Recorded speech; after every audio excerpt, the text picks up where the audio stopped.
Coach, komentarnya hari ini latihan apa, Coach? Kita hanya latihan recovery ya. Setelah kita 4 hari istirahat, kita langsung dengan latihan recovery training. Pemain ada yang absen nggak, Coach? Absen ada 3. Mungkin karena keterlambatan tiket aja. Siapa? Firman, Rudiana dengan Beto. Beto isinya sampai Minggu, sama Rudiana isinya sampai Minggu. Kalau Firman keterlambatan tiket aja.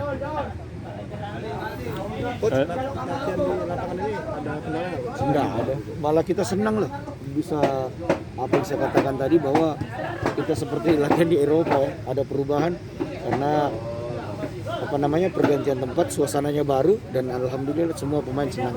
Termasuk kami pelatih juga. Di dalam kota dan terbuka kita juga melihat kayak di Eropa ini ya. Ada LRT, bukan lapangan Eropa lah ya. Coach, kondisi pemain sendiri setelah libur 4 hari gimana, Coach? Bagus semua. Dan kita lihat sama-sama mereka bagus. Nggak ada yang cedera. Mereka on fire semua. Tetap kondisi dalam segar.